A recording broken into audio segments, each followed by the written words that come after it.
In this video, I'm going to talk about my recording gear. I'm also going to talk a little bit about how I get my drum sound in these videos, which might surprise you how simple it is. And then you can go buy all my stuff.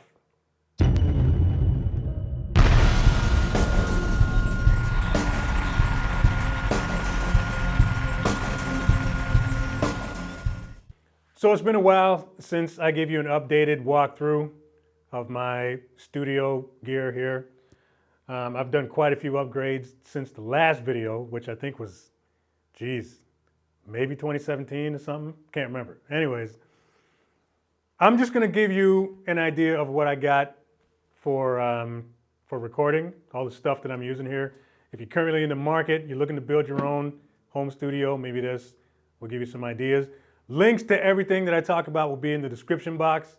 I'm a SWEETWATER affiliate, so after you watch this video, you can go order all my stuff. So you guys have heard my drums a million times on my videos, so let me show you what I'm using to record my sound. So it starts with the audio interface. When you're building your home studio, the first piece of gear that you're going to need, other than a computer, obviously, is a really good audio interface. And the one I'm using here is the L12 Live Track from Zoom. This is a 12-channel digital live mixer. Does a million things, but one of the things that it actually does really well is that it works as an audio interface. So I'm only using this unit for the I/O. That's it. So as far as everything it can do as a standalone unit, which is a lot of stuff, I don't know. I'm only using it as an I/O. The mic pre's in this unit sound pretty fantastic. So as long as you got a good set of mics, they're gonna sound awesome through this thing.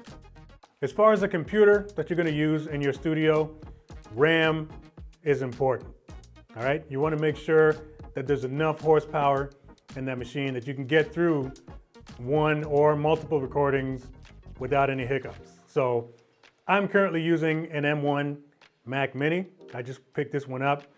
The one that you see sitting underneath it is what I was using previously. It's from like 2014. Slow as molasses now, so I had to upgrade. But the M1 Mini is a powerhouse. It can get me through pretty much anything that I can throw at it. So it was worth the money upgrading to that. Now let me show you what I got for mics. So starting with the overheads, these are the LCT 040 matched from a company called Lewitt Audio. And I've been using these for probably the last year or two, I think. I've gone through a couple of different sets of overheads in here since I started. These are some of the best sounding overheads that you can spend your money on. And look at them, they're adorable. A large part of your drum sound is gonna come from your overheads, so don't cheap out on those. Make sure you get some good ones. If you can get a good sound from your overheads, then once you dial everything else up underneath it, your kit's gonna sound great. These guys here are some of my favorite mics ever. These are the TG I-51 instrument mic from Beyerdynamic. They are not specifically tom mics. They're an instrument mic. So you can literally, take one of these off of your toms and stick it on a guitar cabinet after that take, and it'll sound great there too. So I have a full set of these. Shout out to Beyerdynamic for hooking me up with these. So I have these on all of my toms, and I'm also using one for my snare mic. The last thing that you want a clip-on mic to do, or any kind of mic that you stick on your tom or your snare or whatever, the last thing you want that mic to do is to thin your sound out. And cheap mics can do that. What you want is one that's going to capture everything that your tom is saying at that particular time. All of the fullness, the full range, you want it to get all of that stuff. So these mics, the TGI 51s, fantastic. Another important thing that you want to keep in mind is that you don't want to be EQing the crap out of these things for an hour. You know what I mean? After you record a take. You want to get the best possible sound from the mic that you can, flat. And these guys get the job done.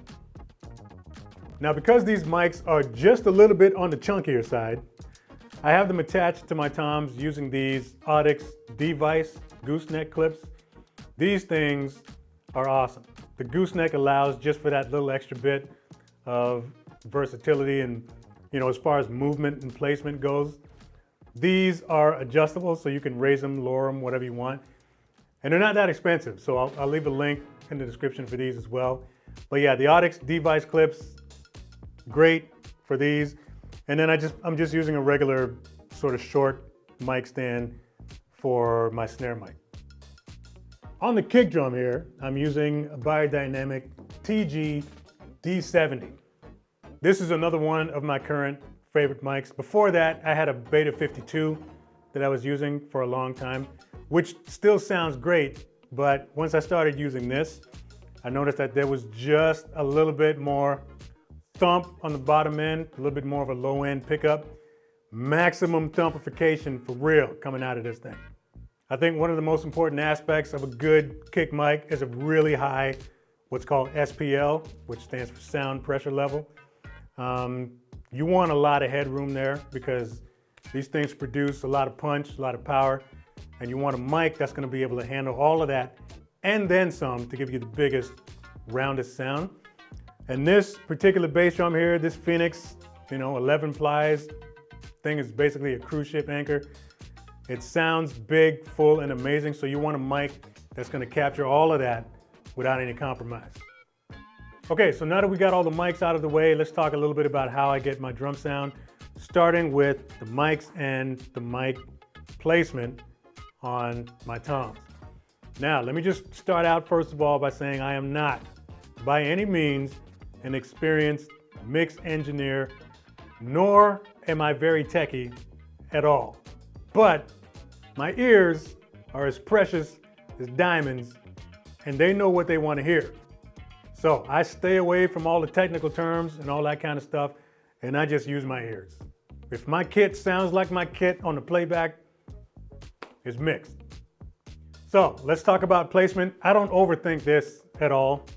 What I normally do is I like to place my mic on the toms just out a little bit, just as much as it can go so that it doesn't get in the way of the stick. And then I point it towards the center of the tom. That just makes sense to me. That's where I hit it, and that's where, the most sort of sustain and resonance, I guess. Fullness is what I'm going for when I do that. So yeah, I just do that, take the mic, stick it towards the center. Maybe it's about, I don't know, a couple inches from the surface of the head, and I do that with all my toms. Now with the snare mic, same deal. It's sitting just above the surface of the head there, and then I have it pointed towards the center. You can get a different effect, if you want to mess around with, different placement, trying to get a different sound out of your snare, you can point it more towards the rim, see what that sounds like. One thing that you may notice though, is that I don't have a bottom snare mic. With any average snare, I would probably have one under there, but this is an A&F. Now, as far as the placement of my overheads, I got a tip from a friend of mine, mix engineer down in Nashville. Shout out to Tony. Tony told me that one thing that he likes to do is place the overheads about 3 feet higher than your highest cymbal, right? So whatever your highest cymbal is, place your overhead about, 3 feet or thereabouts above it. And that's really all I do. I'm not here measuring this and that and stuff. He does. He's pretty meticulous about that. I really don't care that much. Maybe I should. I don't know. But I've never had any sound issues down here yet, so it's not something I'm too concerned with. The other thing that I tried not to do when placing my overheads is point it directly towards the edge of any cymbal. Because sometimes that, especially if your mic is a little bit closer to your cymbal, you might end up getting this sort of wish-wash thing if it's too close. So the closer you can point it towards like the axis of any cymbal, so in other words, point it towards the center, towards the bell of your cymbal, you'll eliminate that problem. But yeah, that's really all I do. And then I just kind of point them sort of towards the kit. My whole philosophy on mics is that I treat them like ears. Might be wrong, but it works for me. My whole philosophy is that your microphones are like ears, just point them towards whatever you want them to hear. Now with the kick mic, I usually like to place it about maybe 1.5 inches to 2 inches inside of the port. I've messed around with different placement on that. And I just found that I get the biggest, sort of thickest, thumpiest sound with the front of the mic just kind of pushed in just a couple of inches. Now, one important thing that you want to keep in mind when you're recording your bass drum is that the less stuff you got crammed in there, the better it's going to sound. Okay, so if it looks like a load of laundry, get all that crap out of there. All I have on this bass drum, this thing is dang near empty. All I got is just a little EQ pad across the bottom. And I don't know if you've seen the Evans EQ pad, but it has a little bit of a flap that comes up like that, where you can adjust it and push it towards the skin, or just lay it up against the skin. I have just a tiny bit of it up against the batter head, and that's it. Other than that, it's completely empty. So make sure you try that first, like start there. Try to get the best sound out of your bass drum without stuffing it with a bunch of stuff. So now let me just give you a short look at my signal chain. If you've seen my video, what do you think makes a drum solo good? The drum solo that I'm playing throughout that video, this is the session. So this is the signal chain that I use for that. You're gonna be surprised at just how simple it is. All right, so as you can see, there's really not a whole lot going on here. The thing looks virtually empty. I got a little bit of EQ happening on my overheads, and I just used one of the plugins for that. And I just made some slight adjustments, just turned up the highs just a little bit. And I have that again on my overheads. Now down here, I have kick, snare, and my 3 toms, and I created buses for everything. Now generally, you only need to create a bus if you want to send a group of channels to one strip over here. So there's really no need for me to have a bus on my kick and the snare, because they're both, I can just easily do it here. But I do it anyway, because I don't know if y'all tried this yet, but you can actually EQ your reverb. I got a couple of different reverbs. This is the snare strip that I have here. I got a couple of different reverbs that I can choose from. I'm using the Space Designer, but if I wanted to, I could EQ that reverb. And if you haven't tried that yet, you should give it a shot, because it's pretty cool. You can get some different effects on your snare if you spend enough time messing with it. But that's all I got going on for that. My toms are completely flat. They're not EQ'd or anything in this particular session, because my toms already sound awesome, so I didn't really touch them. With the kick drum, I got the kick sent over to this strip, which has this kick fattener on it. And I use that just to sort of really chunk out the low end, just that little bit more. And it just added that extra little bit of thumpification to my bass drum. But other than that, what you're hearing in that solo is just the kit. And that's kind of going back to what I was saying before. It's like the better sound that you can get out of your overheads to start with, that's a good start. And then for me, I just kind of bring everything else up underneath it to sort of round it out. And that's essentially how I get my drum sound. So that's it, man. You guys are officially updated as of today. This is what I'm using. This is how I get the sound that you hear in all of my videos. Start with the drums. Get these to sound as awesome as possible before you even stick a mic on it. All the links will be in the description box to everything that I was talking about today. Make sure you go check that out. Head on over to SWEETWATER and buy all my stuff.